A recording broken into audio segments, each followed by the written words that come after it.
What's going on, folks? Welcome to Pro Fan Talk. This is Marcus Thomas. On a weekday, some post-game thoughts. Monday morning quarterbacking. Eagles came out with a good win. Had to fight for it a little bit. Fell down early, 14-0 to the Jags. Wasn't necessarily anything that the Jags did. Kind of a bad ball by Jalen Hurts. A little bit behind A.J. Brown, especially with the conditions. Tipped it. They got it. Pick six. All that kind of stuff. But they battled back, got the win. And we are the only team in the league right now that is still 4-0. That is pause for celebration. Now, the one thing that I've said since I've been doing the podcast, one of the first times I was on HUD radio, one of the things I always say is you cannot have any type of gauge of what kind of team you have until you've gotten to at least week 3 or 4. I say week 4 because by then every team has film on you. Every team has an opportunity to study you and game plan you. And that brings up the difficulty level because it's a lot more difficult to have success once the team has studied you and formulated a plan to stop you.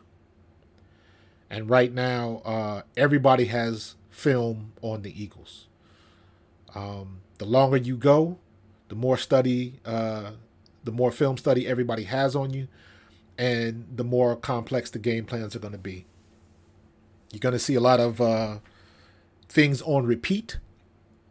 One of the things you do in film study is you look at past games and you find out what other teams did that were successful against you, and then you follow suit. If it ain't broke, don't fix it. If that's a way you shut down a particular player, that's what you do. I am quite positive that teams going forward that play the Minnesota Vikings and want to shut down or contain Justin Jefferson, they're going to watch tape of the Eagles. Period. If you want to figure out how to put points on the board, they're going to watch that Detroit tape. That's just what they do. But the Eagles have taken the punches, and we come back. And this past game against the Jaguars, we put some points up in the second half. We could have did some things differently. I wasn't crazy about Sirianni going for it on 4th and goal. I would have rather taken the points, and that would have been a little bit more important later on the way the game rolled out. Having that extra point instead of going for 2 when we didn't need to, unless Jake Elliott was just hurt and he couldn't kick. But he had kicked the field goal before, and this was an extra point. I was like, go do it. Kick the extra point. That extra 1 point would have made all the difference in the world in how we went about things. Because now, towards the end of the game, when Jacksonville had a chance to score and tie the game, and I would rather them not have that opportunity. So, yeah, we could Monday morning quarterback about that, but it is what it is. We won the game, so nobody's going to raise too much about it. We got it done. Josiah Scott needs work. He looked lost out there, but hey, he fought his way through it, and we had enough to get it done, period. So I don't know if that's just him not being ready, not getting enough time, not getting enough reps, whatever the situation was. He looked a little sketchy, but hey, that's a lesson learned. He'll be better for it. And one of the things that I'm gonna do this week on the show on Pro Fan Talk this Thursday on ATD Radio, 7 p.m. Eastern Time, is we're gonna pull up some receipts. I am not a talk type of guy. When I played ball, I wasn't somebody that talked a lot of smack, but I will remember receipts. So that seems to be the buzzword these days in this social media era. So I will be pulling up a little receipts. And I'm just specifically talking about all the people that pretty much crapped on the Eagles last year. Jalen Hurts couldn't play. All of that type of stuff. It's fun to look at it now and to see where he has progressed. I've always been one of the ones that was like, this kid's got it internally, and that will transition to what's going on the field. I always said that him being in so many different offenses stunted his growth a little bit. And this being the first time he was in the second year of the same offense was definitely going to benefit him. And you can tell it has. So he looks a lot more comfortable. The game has slowed down for him. He's seeing the open receivers. He's delivering the ball on time with anticipation, and you can see the results of his work. He did put in the work in the offseason, and now we're seeing the results of it. People can still, have their doubts and question marks about whether he is the guy or not. But as far as I'm concerned, he's removed all doubt. Because if there's a lot of other high draft pick quarterbacks that were putting up the numbers that he's putting up, there would be no question. If a lot of these high draft quarterbacks, high ranked quarterbacks were putting up the numbers he put up last year, there would have been no doubt. So, second round pick, his style of play, they'll give you all of the reasons and excuses why he shouldn't be doing what he's doing, why he couldn't do what he's doing now. And the one thing that people got to understand, and this is the difference between the guys that have played the game and just like fans, we look at film a little bit differently. And we know how that works when you give somebody time to grow into a position. And quarterback is the one position where you have to give somebody the opportunity to grow into. Period. How many guys would have taken, the kid up in New York, the kid up with the Jets, Zach Taylor?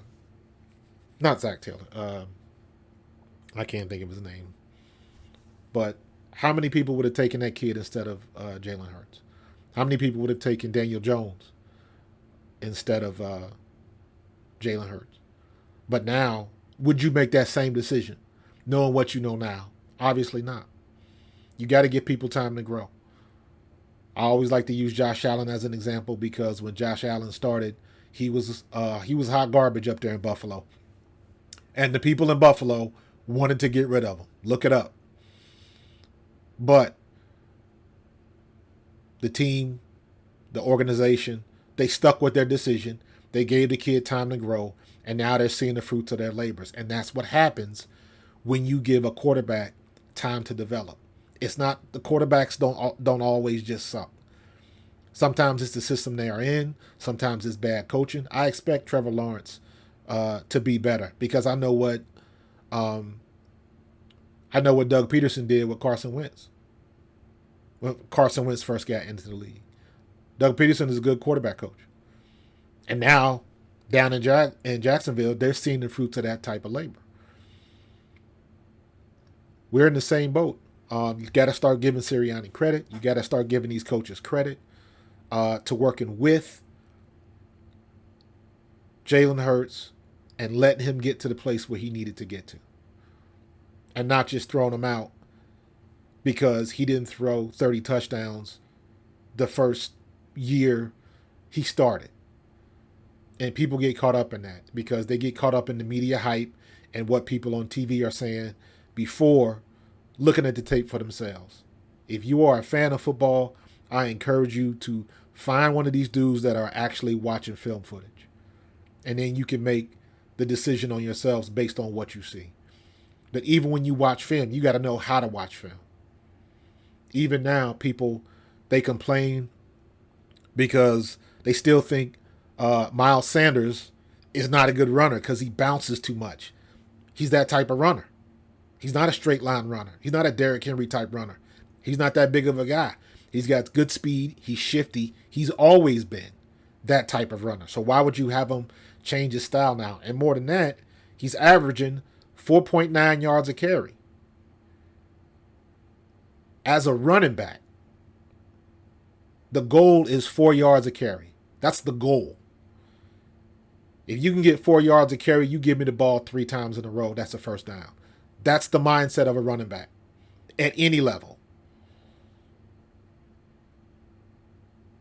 He's averaging 4.9 yards a carry, and people still complaining because they think he jumps around too much. Well, he does because that's his style. But if you watched that game yesterday, you got to jump around a little bit if you're going tackle to tackle. My complaint with how we run the ball is being in gun formation, not what he does when he gets to the hole. When you get to the hole, you be a running back. You do it. You do what got you there. Don't change up for anybody.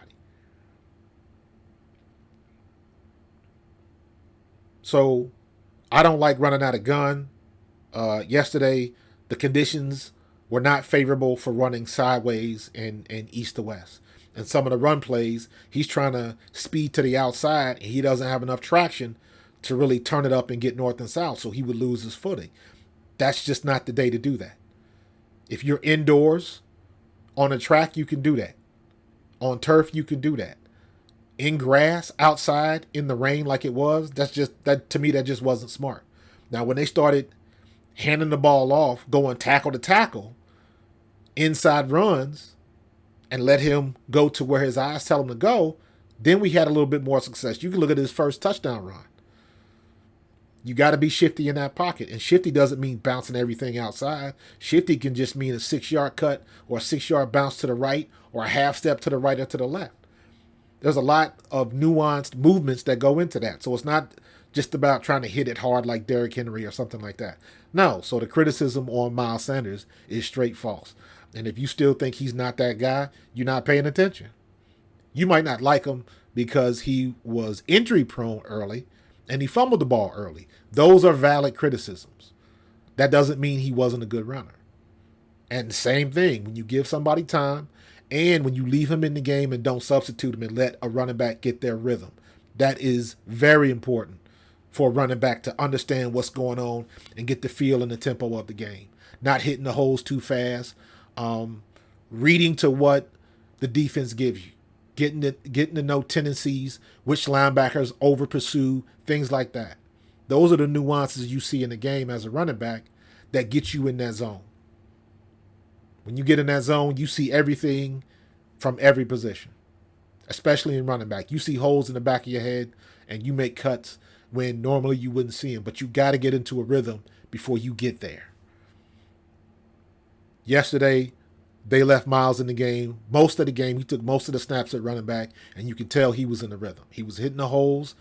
Yes, he didn't hit all of them. A couple of outside runs, but if it was a dry turf, it would have been, he probably would have had close to 200 yards if it had been a dry turf. So no complaints there. No complaints there. So we'll be able to talk later on this week. All of the people who were talking smack about the Eagles, all of the people that were talking smack about Jalen Hurts. What does he have to do just to prove that he is that guy? For a lot of people, it's not because it was because he wasn't 6'4". It was because he wasn't a draft pick. It was because he was a running quarterback. Now he is a passing quarterback who can run.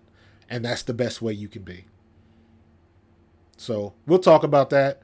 If you out there, please follow on my YouTube channel. Just got that started. You can see I'm putting new digs up. Trying to do some different things. So please follow and subscribe. And all of this content is going to be focused, kind of like funneling everything to Thursday night for the show. So we're going to have some fun. If you got any ideas, hit me up. I'm a player, so I'm always good for feedback. Let me know what I can do better. So I appreciate y'all. And we're going to keep this thing moving. 4-0. Let's go to 5-0. Go Birds.